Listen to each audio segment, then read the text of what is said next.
So much great information, and I think that's why the chat it sparked some things in some people in the Q&A. So we'll just kind of run through these again. I know you might touch on this later, but I think it's a good time to just kind of look at them Sure. so they don't pile up. Um, do you have more examples of restrictions on distributions in regards to the restriction being on the child with a disability? Work incentive, education incentive before inheriting is another piece to that question. For the child with a disability. Yes. So special needs trusts are a lot more rigid. And if you're dealing with a child with a disability, it's probably going to be in a special needs trust. So you're not going to have as much flexibility for things. A typical special needs trust is really, really restricted. It's one, it's going to prevent using any of the money for Joey's core needs. When I say core needs, I mean the needs that are being covered by public benefit, like food, shelter, medical expenses, things like that. You can supplement those needs after you've exhausted the public benefits, but it's not as there aren't distributions that are going from the special needs trust to Joey. The other restriction, perhaps the most important restriction, is a proper special needs trust doesn't really distribute money to Joey. It distributes money to third parties. For example, if Joey got some dental work and you had to pay the dental bill, you don't pay Joey the money and then Joey pays the dentist. Instead, the trust will pay the dentist directly, or the trust will pay the credit card bill that is covering Joey's meals after SSI is used for the meals. So you don't really bake in a lot of incentives in a special needs trust, or at least in my experience, we have not, because I don't want to ever jeopardize um, the exclusion of those assets for public benefit eligible. Mhm. Now, for non special needs children, you could put any incentive that your brain comes up. You only get money if you marry into this religious denomination. You only get married if you show that you could work for 3 years. I mean, you could do really almost anything your heart desires, and that's why I call it a blank canvas, and it's your painting to draw. But I did want to make the distinction that you know the priority is public benefit eligibility if you're going into the special needs trust world. It's not more flexibility and freedom. You're giving complete discretion to the trustee to use the money. So how I would communicate those incentives in a special needs trust would be to make sure your trustee knows what your wishes and desires are. And then the trustee would implement. But then it really becomes important who you're going to name as the trustee. And you really need to be thoughtful of that and be Yeah. very communicative with the trustee on what kinds of things are important to you. But they won't show up in the actual writing of the trust document. I love that you brought up the importance of the trustee, that person, and what all they represent, because that's a lot to think about, I'm sure, for parents. They're already thinking about their own planning forward kind of things and what's going to happen after they pass away or whatever may happen. And now they've got this other person. Are they going to make the decisions that we would make, if we were still here? So, okay, we have a couple more. So we have grandkids who we were legal guardians for, then we later adopted them. If their biological parents die, would they still inherit anything from them if the state decided where the inheritance goes because they have no plan? Or because we adopted these children, does that end the biological parents' ties, essentially? Yes, it ends it. They are in no way considered parents legally in any way whatsoever, including the state plan. Um, for anyone to legally adopt someone, the original legal parent would either be legally removed in that capacity or had relinquished that capacity voluntarily. So Are there certain ages people tend to choose for the distribution of funds? Ooh, I like this one. I'm a this would mom be of two relevant. adult children, so I love this kind of stuff.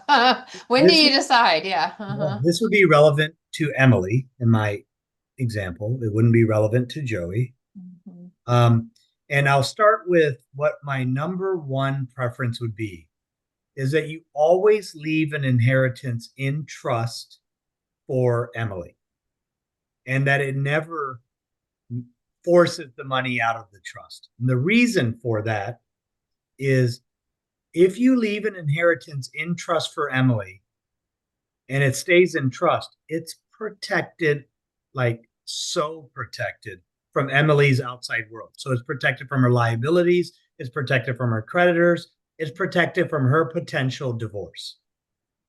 And so that kind of protection is super powerful. You cannot get that protection in any other way. And so I always recommend to families to do that. But that's not the question that was asked. The question was if you were going to mandate distributions from the trust at certain ages, what ages do I see most popular? Well, the most popular scheme, not the one I would recommend, but the most popular scheme is a third at 25, a third at 30, and a third at 35. But I like having my cake and eating it too.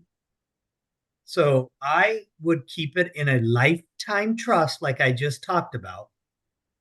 But then think about what age Emily could be the trustee of her own trust, where then she is the decision maker on the use of the money and she can use it as freely as she'd like, but you still get all the protection.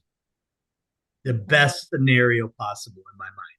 And I would say 99% of every estate plan I do has that format. And the popular ages, the two most popular ages of passing that baton over to Emily to be in control of her own inheritance instead of her asking her aunt or uncle permission is 30 and 35. And you can even go a little bit more nuts and say at 30, they're co trustee with their aunt or uncle, and they kind of learn the ropes with their aunt and uncle. And then 5 years later, they get the exclusive rights to be in charge of their own trust, but still keeping the inheritance in the trust for all that powerful protection I talked about earlier.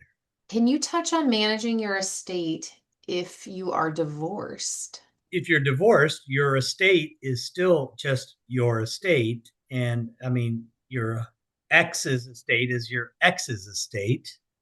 And so I'm going to answer this in two ways. One that pertains to Joey, and then just regularly. And so regularly, you're going to create your own estate plan, and you're going to design it, and you're going to say where does your assets go when you pass away?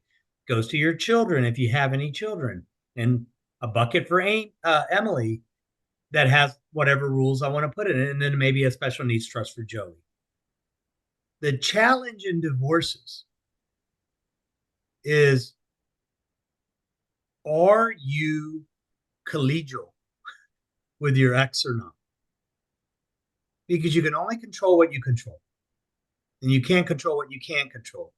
But if you're collegial, you and your ex could have a discussion and you guys could jointly create a standalone special needs trust for Joey, in which then your separate estate plans feed into at the time of mom and dad's death. If you're not collegial and you can't compromise on the terms of that joint trust, then you can control only what you can control, and you need to create a special needs trust for your piece and plea to the ex that they do the same thing.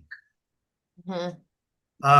The challenge is if mom cares and mom does all this planning and dad doesn't, and dad doesn't do anything, and then he leaves his assets to Joey, that's going to potentially disqualify Joey from public benefits. But remember, there are things you can do at that time. These are what I call reactive things. It's not ideal to react, it's ideal to be proactive, but there are still things. Joey could take all of that money and put it in a Medicaid payback trust and then activates the public benefits again. And then you would just use up the assets in the Medicaid payback trust the best you could. And then if anything's left over, so be it. Some of it gets reimbursed to the state. It wasn't in your control anyways, because that's dad's money. Right. Right? So but that's how we would navigate that conversation. The last thing I'll say about that is it would shock you how many times I meet with exes together to come up with a game plan and then separately meet with them to design their individual estate plan. And that's what I would highly recommend is somehow, some way deal with it and get them to the table so that they can hear from an objective person what issues they're creating if they don't get their stuff in order. Mhm. And if you had to, even pay for their estate plan, right? Like whatever it takes, these are the things you can control. Mhm. You can't control what you can't, but you can only control what you can control. And these are the things that you might have to do to deal with it because you don't want the adverse consequence Mhm. of benefits being disqualified. This question's very timely, but based on something recent that's happened. How will the RECA settlement, that's the radiation exposure settlement, be handled regarding Medicaid income? Can that be directed to a special needs trust? I don't know. I know it's supposedly it's tax free, that lump sum or whatever that they're going to be awarding, or however you would say it, individuals that were affected by that. But I don't know. Has this come up yet? Case settlements have come up all the time. Okay. Um, and if you're in the middle of the litigation, there are active things you can do to try to get the settlement funds paid into a special needs trust. It might have to be a Medicaid payback trust. Otherwise, you're reacting to the issue. And Hmm. the reaction still can be the same thing that it could get put into a Medicaid payback trust, thereby still not disqualifying Joey from public benefits. But um, it just depends on the stage in the litigation that you're in to whether you could be a little bit more proactive. Um, Perhaps you can reach a settlement or something that would say pay it to mom or dad who was going to put it into a third party special needs trust. I mean, so there is some flexibility, but without knowing where it would be in the stage of the settlement or the judgment, Right. um, you probably just know when that money gets paid, there are still things that can be done to react to it, to put Joey in the best position given those circumstances. We'll do this one question. And actually, Josh, the question mentions you. Josh did my sister's Oh, guardianship. Yeah, we have a special needs trust. And again, they're talking about the RECA settlement, the radiation settlement. We have not yet applied. Can we have the settlement money directed to my sister's special needs trust, or would it be paid to me as her legal guardian? So it looks like the sister is who was affected maybe by the radiation, maybe not the sister with IDD, intellectual and developmental disabilities, not the sister that is the guardian. Is Josh, what. you want to go for it? Well, I mean, the big question would be what kind of special needs trust was it or is it? If it's a first party special needs trust, meaning it has that Medicaid payback provision, then the likelihood is yes, that RECA settlement can be paid to the first party trust, the Medicaid payback trust. If it's a third party, because that settlement's likely to be considered your sister's benefit, your sister's asset, then it couldn't go into the third party trust. But again, if it's a first party, the answer is more than likely it could. What advice do you have for talking to grandparents that have a will that leaves funds for Joey? Yeah. So that's when you should tell grandparents that that's going to disqualify Joey from public benefits. So what I've done is created a standalone special needs trust, and all I need you to do is do a very minor amendment to your estate plan that says whatever's going to Joey is going to go into that special needs trust. And do what it takes, whatever it takes to make sure that amendment gets done. I've heard of sub trusts too. I don't know if that can could the Subtrust is the testamentary special needs trust. okay. That is so Uh, grandparents could also create a testamentary special needs trust if they don't like what mom or dad mhm, wanted to put in that trust, or didn't like who was in control of it, or mhm. whatever. Right. Then the advice would be, please go see your attorney and say that Joey has a special needs, and he's public benefit dependent, or could be, and I need to make sure he doesn't get disqualified from it. But whatever you want to do, you don't want to discourage the inheritance. Of course. I mean, I'd rather take the inheritance and then put it in a Medicaid payback trust than to convince grandma and grandpa not to leave Joey any money. So we get this question all the time. How does the individual having a guardian versus being their own guardian affect the estate planning? It doesn't. I mean, not really. I mean, if there is a guardian, then the trustee of the parent's estate plan is going to communicate with the guardian Mhm. to figure out what the needs of Joey are, to know how to distribute money and when to distribute money, so on and so forth. If there is no guardian, then that technically means they'll work with Joey directly. You kind of touched on this a little bit with the grandparents question we had, but can you provide more about the special needs trust that can be activated if someone else leaves the child money? Yeah, that's the standalone special needs Mhm. trust. It's just a Right. trust that is in existence at the time you execute it. It will have a tax ID number, and it will be ready to open up an account at any time a money check is going to be deposited. Are there professional trustees like there are professional guardians? Yes, banks that are experts in being a trust company and administrating these trusts would know a lot of the rules for special needs trust, and it part of the decision making that gets made about trustee selection. Mhm. And when you have those conversations with your attorney and putting an estate plan together, those conversations are going to come up. Those things are important to know. Well, I don't feel comfortable with any individual in my family to do it, or they don't know the rules, or I don't want to burden them.